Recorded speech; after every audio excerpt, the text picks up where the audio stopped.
What's up, YouTube? Georgia Silver Hunter back, and today we've got a really exciting customer wrapped coin roll hunt in store for us. We've got $380 in quarters. We've got $175 in dollar coins. We've got $100 worth of dimes, and we have $22 worth of nickels. Now, I picked this up from two different banks. One was a local Wells Fargo, and another one was a Fifth Third bank that's just up the road from me. All of this is customer wrapped except two of our dime rolls, and one of the banks, I think it was the Wells Fargo, actually had a full John Adams roll and a full Millard Fillmore roll. Now, people may scream at me, but we're going to open these up, and I'm going to pull the nicest ones for our albums. So I'm excited about getting into those, and I'm excited to getting into all of these, and we'll be doing them one denomination at a time. I'm actually going to start with the dimes because they go the fastest. So I'm excited to get into these. So let's get to it.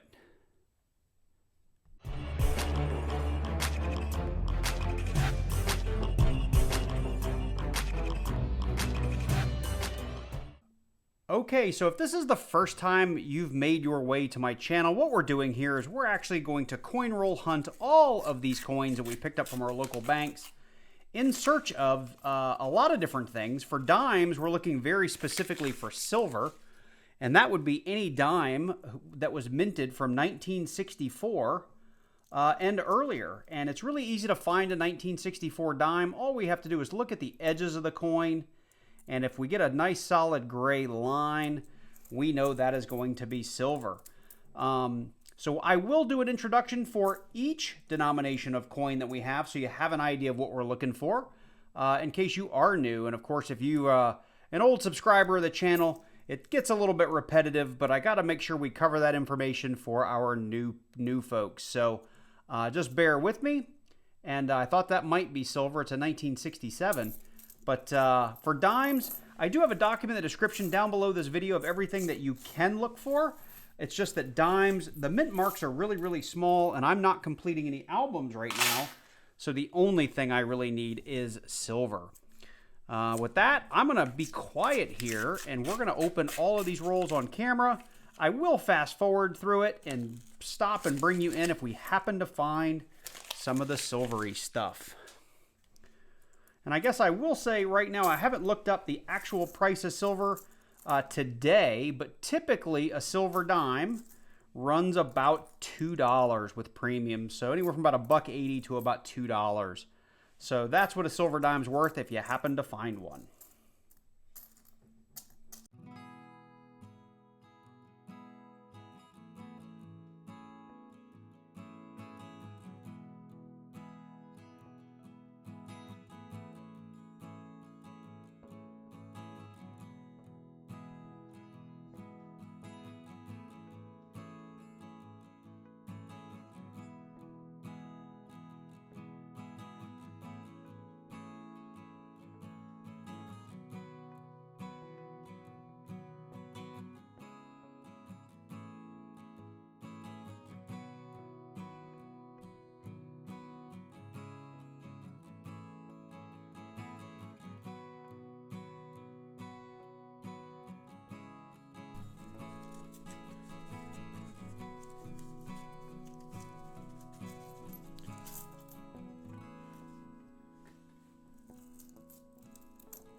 Well, this is the very last roll, and if you look right here, I'll try to zoom in a little bit for you.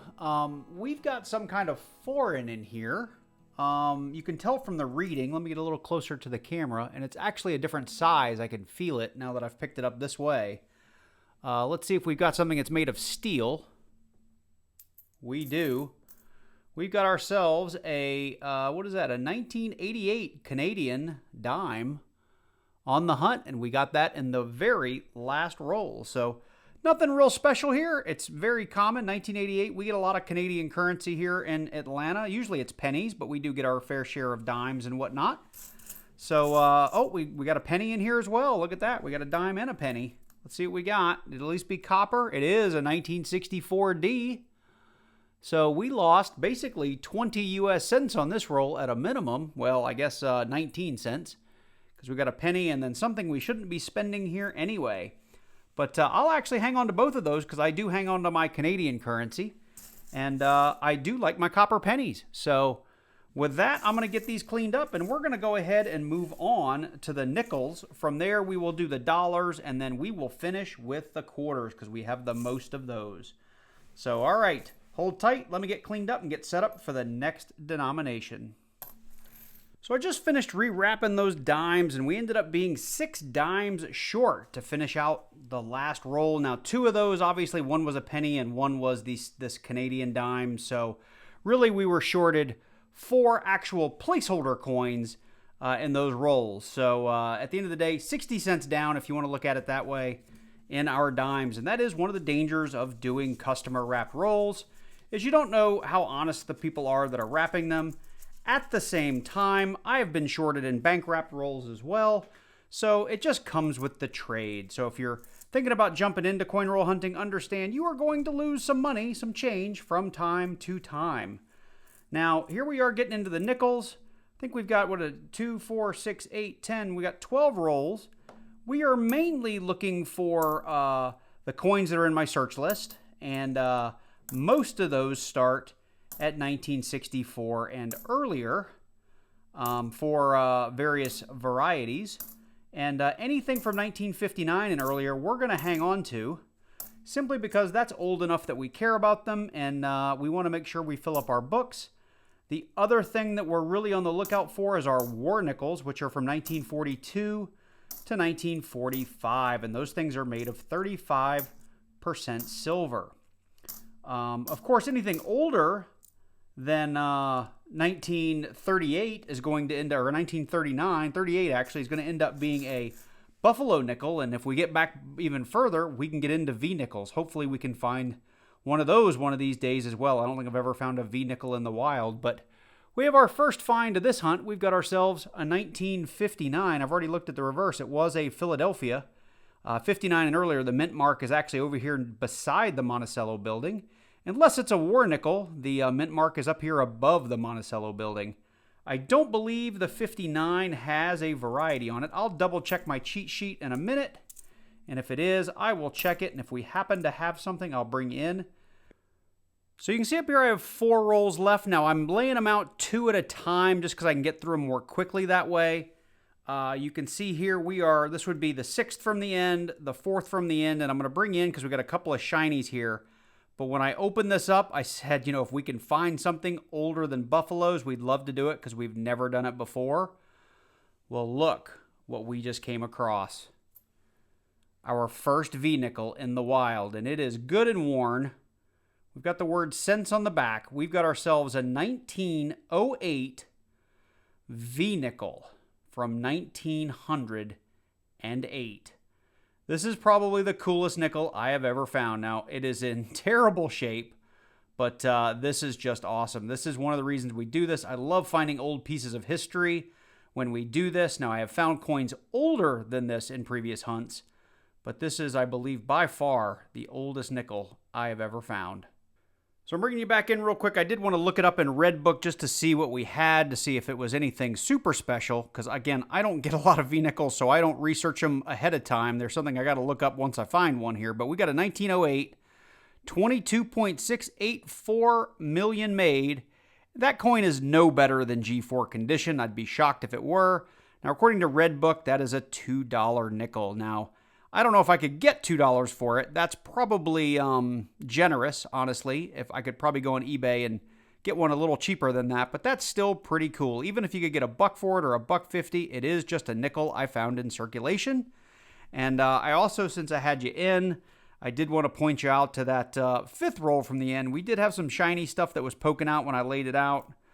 We have a Canadian nickel here. Let's see what year it's from. We got a 2004 Canadian, so we got another Canadian for our stash we'll put up there. And I saw another one hiding just a couple of coins away. We've got ourselves a 2007, and this one's pretty darn nice. This is in really, really good shape. This looks like it might not have seen too much circulation. Still really nice cartwheel on it. So for you Canadian coin roll hunters out there, is that a nice coin or what? Let me know in the comments down below. All right, guys, this is crazy. We just found that 1908. As you can see, we're still in those 2 rolls that I have opened up. I've gotten rid of that 6th from the end, and we got into this one, and we didn't get too far in. And look what we came across. Now, this thing is in terrible, terrible shape. No way I'm going to get a year off of that, but you can tell this is a really worn, really ground down V-nickel. We have almost nothing left on the back, but there is no doubt that this is a V-nickel. You can see from the shape of the head on there that that's exactly what we have. So for somebody who's never found a V-nickel in circulation, today we found 2. Okay, well, this is the roll that just keeps on giving. You can see we're still on that same roll. Just a couple of nickels later, we've come across a less cool find than the V-nickel. We've got ourselves a 1956 Philly. And if it wasn't so scratched up, it's actually in pretty nice shape on the front. So I wasn't going to bring you in, but at the tail end of that very last roll, we did come across another 1959, and it was a Denver. Don't think there's any varieties on that one, but that's not why I brought you in. I brought you in because as much as I was complaining about those dimes being shorted, you can see we got shorted by a penny. And it wasn't even nice enough to be a copper one. We've got a shield cent from 2021. And look at that, right on the end. I was about to stop filming. We've got ourselves a Denver on the back, which means we've got to have 59 or older. We got a 1957 for the board as well. Well, I got done with all those rolls. I think I said I had 12 rolls. Maybe it was 11. Doesn't really matter. But for as few rolls as it was pretty darn exciting. We did end up with a couple of Canadians. We had a 2004 and a 2007, if I recall. We did get sort of a boring little 2021 penny that was misstuffed. That cost us 4 cents. We did get a couple of 50s nickels, which were pretty cool. A 56, a 57, and a couple of 59s. But I tell you what, for a guy that's been coin roll hunting for 4 years and never come across a V-nickel in circulation in a roll, to get 2 in the same customer, well, actually, was it 2 customer rolls? I think it was in 2 different customer rolls. That's pretty darn crazy. Just never seen that before. I thought about nickel-dating this one to see if I could get a date on it, but I think I'm going to leave it just the way it is. The reverse is completely destroyed. Not sure what happened to this guy, but it is pretty darn cool. And this 1908, again, G4 at best, but still really cool find for circulation. We're going to go ahead and move on to the dollar coins. So here's our dollars, and as you guys know, if you've been following my channel, I am filling up a set of Sacagawea books from the year 2000 all the way through today's innovation dollars, and that includes the, I say Sacagawea dollars, but that includes, you know, the presidential dollars, volume 1 and 2, the innovation dollars, and the Native American dollars. Now, at the beginning of the video, I said I was going to crack these open and maybe find a nice BU one to put in my albums. I'm not going to do that on camera because I'm pretty sure that's what this is, because that's how these are marketed. I've seen these before. I want to know from you guys in the comments down below, should I open them? Should I just return them to the bank? Should I try to sell them? What should I do with these? I would love to go through them just to see what some of the sort of maybe uncirculated or BU specimens would look like, because I'm pretty sure this is how these were sold to the original buyer. But let me know in the comments down below, what would you do? And you can see these are NF String & Son from Harrisonburg, PA. So anyway, we're going to go ahead and put these aside for now. That leaves us with just $100 worth to open. Now, if you don't hunt dollars, there's not a whole lot to look for from an error perspective. But there are a couple of really valuable coins that you could be looking for. Things like the Wounded Eagle on the 2000 Philadelphia. I'm trying to think, there's a Cheerios variety on that thing, and there's like a special design one. It's got like a satin finish or something like that. I don't know a whole lot about it, but it too is fairly valuable. The other thing that we look for all the time is our 1979 wide rim. That's where this rim down here on the bottom of the coin almost touches the 1 here and the 9 here. Those have a nice little premium on them. Now this Ulysses Grant, let's see here. I forget what year this is. I might already have this one. I'm going to set it aside because it does look pretty nice. And let's see if I can find the year on it. The other thing, if you don't know, the years are out here on the edge of the coin. This is a Denver. I don't recall the year, but I am going to put that aside because that may be a book upgrade. The rest of these are all from the Presidential Volume 1 series. So I'm going to go ahead and go off camera. I'm going to get through these next 3 rolls, and if I find anything interesting, I'll be sure to bring you in. So we're into our 3rd roll, and we've come across 2 coins that I wanted to call out to you here. Here's another one of the Native American dollars. This is one of the NIFCs. This is like the 2nd year of issue of this. Let's see, I've got the red book pulled out here. So this guy right here is the 2010 Great Law of Peace. Again, that's one I get almost BU specimens all the time. But the main reason I brought you in was the coin that came out just a couple after it. And it is this Harry S. Truman. It looks like it is a 2015. Did I see that? Was that a Denver? It is a Denver.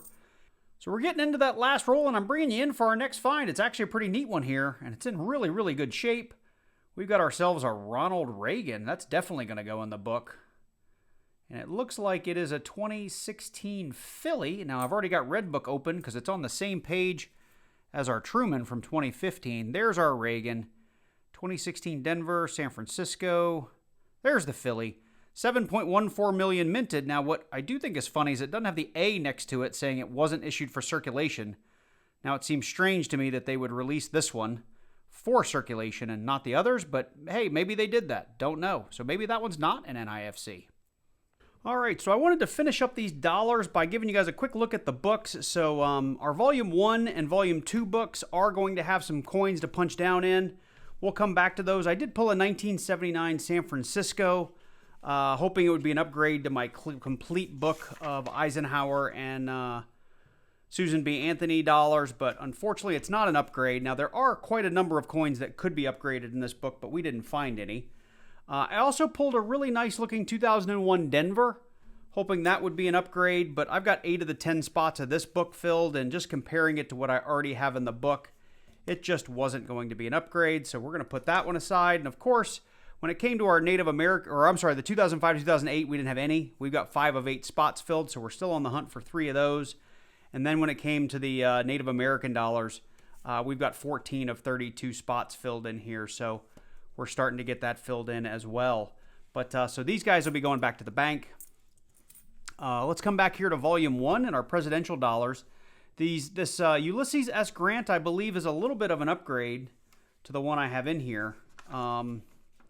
If I can find it real quick. It's right over here. We'll be punching that one down. I can't remember if it's the Denver, it's definitely going in. At the Philly, I'll give it a second look. But what I wanted to really show you in this book was I do need the 2010D Fillmore, and I had said I might not open this, but now that I know that I need one, and I don't know, they didn't put if this was Philly or Denver on it. Perhaps maybe they would have put a D somewhere here on the labeling if it were, and unfortunately, because these are on the edge, you just don't know. So I'm going to open this, so if you guys are screaming at me right now, I'm real sorry, but we're going to have a look at these things. Let's take a look at what a NF String & Son rolled batch of full Fillmore dollars looks like, and they actually do look fairly uncirculated. If you've ever opened up these dollars, they are super dirty usually. I don't want to kind of handle all of them because these coins, they brown really, really quickly. Let me just grab a couple here. So, yep, that looks really, really nice. These are gorgeous uncirculated or barely uncirculated coins. This may be the first time they've been taken out of a wrapper. Let me see if we've got a Denver on here. Now, there are some varieties to look for with the lettering being, facing one way versus the other. There's some varieties where you can look to see if maybe the lettering isn't on there at all. But I don't actually look for those varieties when I do dollars. That was a Philadelphia. This one, it's real faint writing.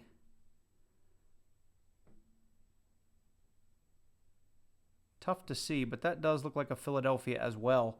So I'll tell you what, I'll go off camera. If I happen to find a Denver, I'll let you know, but that was the only reason I opened that one. And just to give you guys a look, these things are absolutely gorgeous. They're beautiful. I may flip a couple of them up to hang on to them, but the rest I'll just throw back into circulation. So not a lot to see here unless I do punch that Ulysses S. Grant coin down. Now coming over here to Volume 2, we definitely have some book fillers here because we do not have the Truman, and that was a Denver. I do remember that. So the Truman Denver is going to go in right here. These books kind of stink to punch coins down. And I'm missing the Philly Reagan, and I did check that before we got started. I do know that is the Philly. So now we have both of our Ronald Reagans for this book, which is really cool. Now you'll notice I am missing most of this volume, and not all of my coins are BU, like this Cleveland Variety 2 is probably the nicest one in here, and maybe this 2012 Philadelphia Arthur, Chester Arthur coin, I think that's his first name. These are just much harder to find. These were all NIFC, super low mintage, like 3.5 to like 7 million on these things.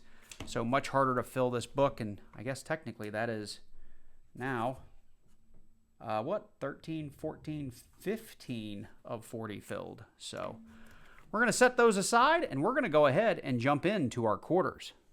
So before we get into all those quarters, I did want to show you the state of the books. I actually have 2 full sets of these, right? And I had a Series A and a Series B set.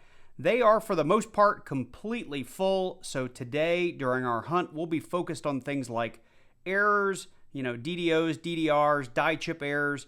We'll be looking for those West Point quarters. We'll be looking for silver.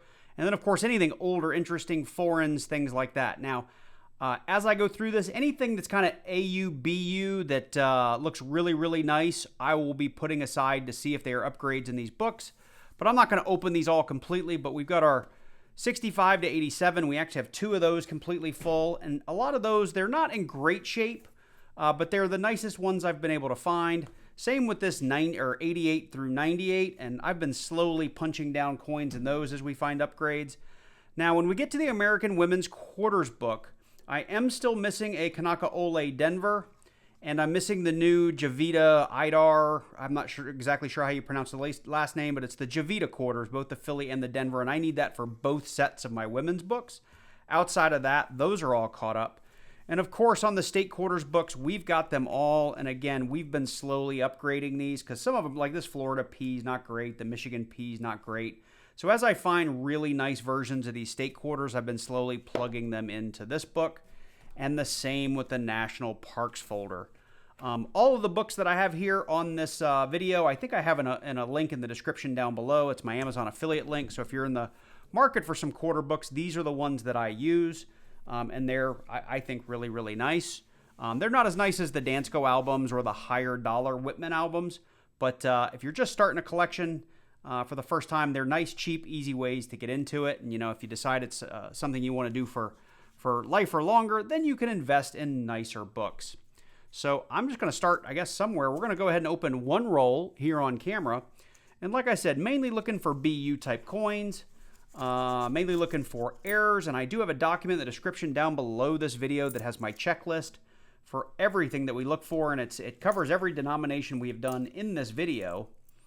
The 2019s and 2020s, as I said earlier, we're going to pay special attention to for that West Point mint mark.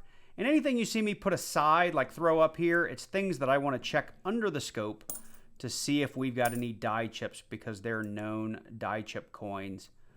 So what I've decided to do is try to get 5 rolls laid out at a time. Now I started with 2 and then decided to do the next 3 so I could stick to 5 rolls at a time just so I can keep track of the number that I'm on because it'll just be easier to call it out as we go through. I'm in here into roll 3 and I have pulled a coin that has at least a little tiny error on it, and it's a die chip error. This is the new 2023 Eleanor Roosevelt Philadelphia quarter, and we have a big old die chip up here on the brim of the hat. That is not supposed to be there. That is a remnant of the minting process from where the die broke off and left a little bit of piece of metal behind. That's probably not the best explanation of it, but that's what you're going to get today. As I find these errors and bring you in, I'll put a little total up here in the upper right-hand corner of what those might be worth if you were to sell them on eBay before paying fees and all that kind of stuff. And I'll try to average it out so I'm not always taking maybe the highest sale price lately, but maybe more the average sale price. So same roll, actually just 3 or 4 coins later, we've come across another 2023 Philadelphia Eleanor Roosevelt, and this one's got a different error, and I've seen this one in the past. We've actually got a die crack that runs all the way up here through the edge of the coin, through the hat, and down into the top of her head. And you can see that die crack actually comes out all the way over here as well, through the top of the hat. I know last time I looked, I didn't see a lot of these sold or even listed on eBay, so if I can find one, I'll give you a comp. Here's roll of 4 and 5, bringing you in on our next find. We've got ourselves a San Francisco business strike. So you can see that S mint mark there, meaning it was from San Francisco. We know it's a business strike because we don't have frosted details. It's actually just a little bit more polished version of a regular minted coin for circulation. And we've got ourselves a 2018 Minnesota Voyagers. And if you've been following my channel for a while, you know I get a lot of these 2018 San Francisco business strikes in my rolls here in Georgia. And I guess I say I don't know why. I think the 2018 year also featured a Georgia quarter, but I get a whole lot of these. So we laid out rolls 6 through 10, actually on roll number 7 here, and we have our next find. It is a Kansas 2005 state quarter. And this has the "In God We Rust" error. Now, with the camera here, you can still see the G and the T. But there's definitely been a grease strike here, and it's really evident when we put it under the scope. You can see that most of that G and most of that T is gone here. I think this one would still qualify as the "In God We Rust" error, but it's not a great one. Typically, you want that T to be completely gone, and the ones that are more valuable, actually, that grease strike is all through here, and you can only make out a handful of letters. Like, I found them with the I missing, the G and the O missing, and the I missing, and it's like, we rust, right? So just wanted to show you guys this one. I'll put it on the board as a find. We can argue about if it's a great one or not, and I'll still throw a value up here if I can find something like it.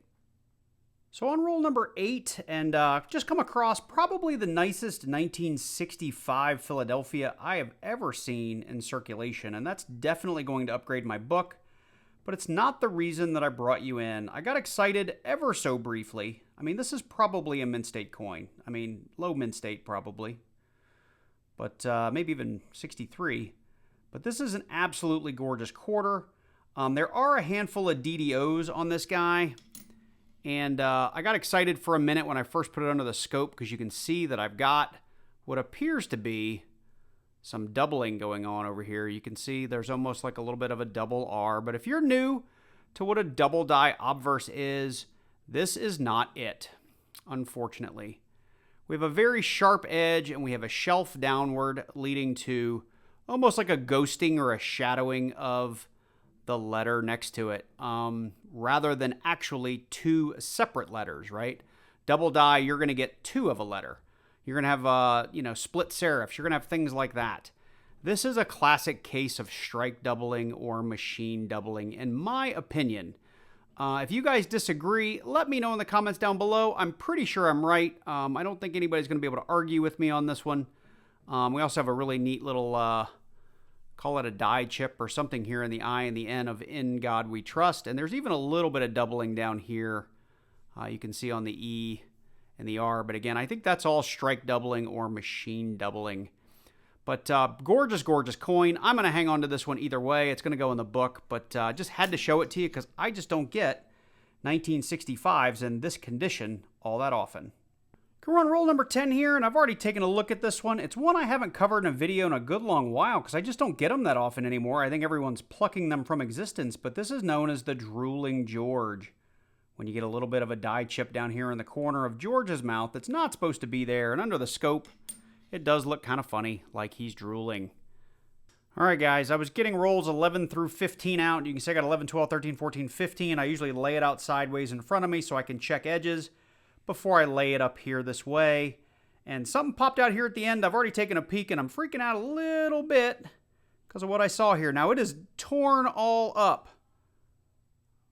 But look at this. I'm not even sure what I have here. It looks like it's a barber, maybe? Oops, just dropped it. It's definitely silver. It's a barber. I don't see a mint mark on it. It is all beat to hell. And it looks like... Is that an 82?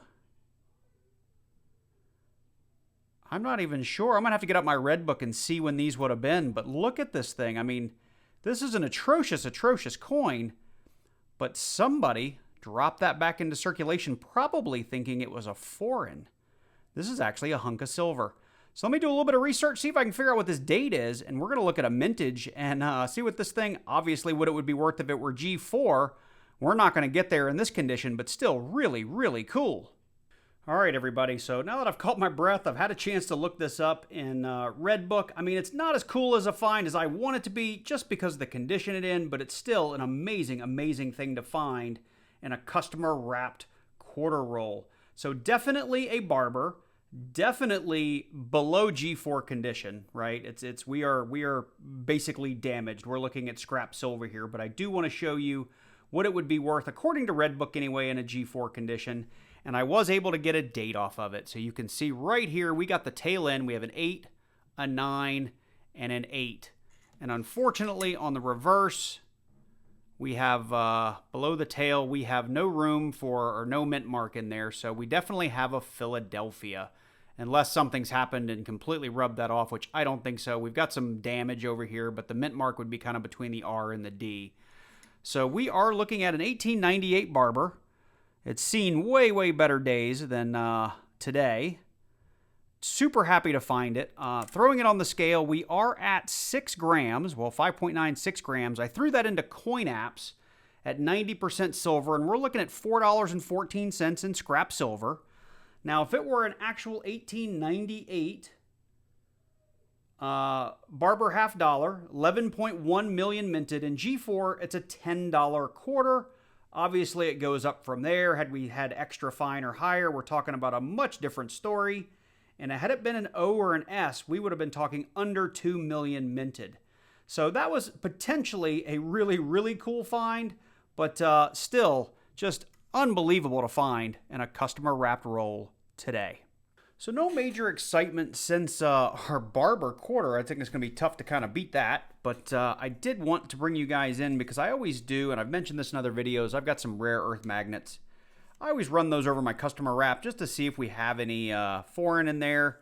And I think we've got something here. I don't know about you guys, but that's telling me we got something that's steel here in this quarter roll. So I thought we could do that on camera together.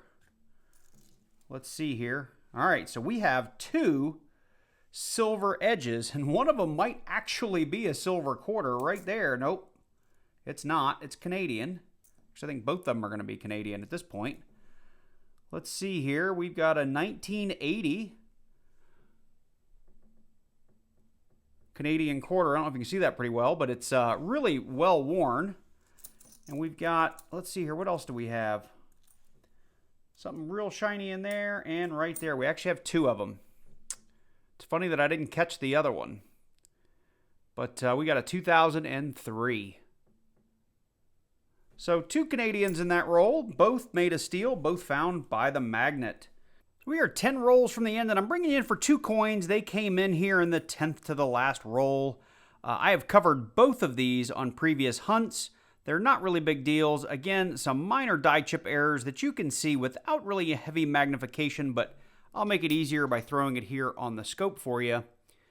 This is the 2022 Philadelphia Wilma Mankiller, and there's supposed to be a little channel right here in her hair, and there's a little die chip that gets stuck in there quite frequently. Again, I've seen this one all over the place from as low as about $1 to I've seen people sell it for $4 or $5. So I'm going to look it up and take an average of what people are getting it for today. And the other one is this 2023 Philadelphia Bessie Coleman. And there's a handful of errors on this one to look out for. There's an NQ's error down here on the EC. There's a couple of die chips you can find up here on her face and in her glove. But the most common one is up here on the biplane wing.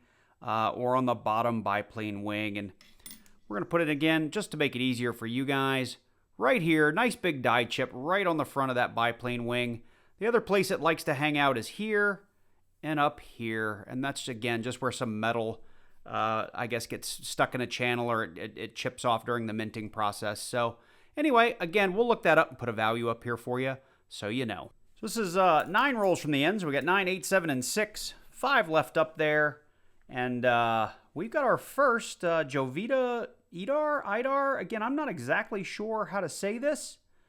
It's the first one I found. It's not in the best of shape, but it'll be a book filler for now. And as expected, it is a 2023 Philadelphia, because that's what we get most of here in Georgia. And I was looking at eBay. There's a handful of die cracks up here in her hair that I'm seeing people find. This is my first one. I'm not seeing anything off the rip here, but let's take a look here under the scope, see if anything jumps out.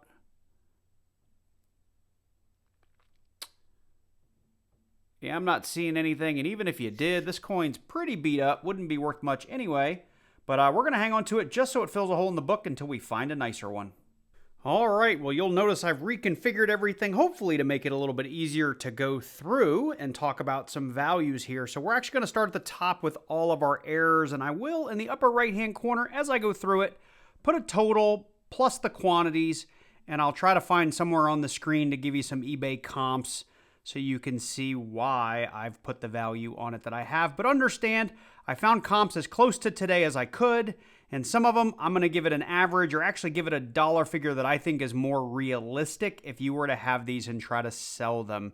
Because eBay is just, there's a lot of people out there that every now and then get a crazy sale and I don't understand it. So I'm not even going to try to explain it like, hey, I've got a cactus error and somebody will get $40 for it. And it just doesn't make sense when all the other auctions around it go for like $1 or $2, just as an example. So with that said, let's start over here to the left. We have our Kansas 2005 Philly and God We Rust error. And like I said, I don't have all of the values memorized, so I will just throw them up in the corner with the eBay comps. But you can even see with this light, the G and the T are very faint. I showed you during the hunt that it is a grease strike through error. So while you can still see them, this would qualify for that in God We Rust error. We had two, and I didn't bring you in for both of them, but we had two of the die chip on the wing Bessie Coleman errors. That's always a fun one to find, and it's not too hard to find that one either.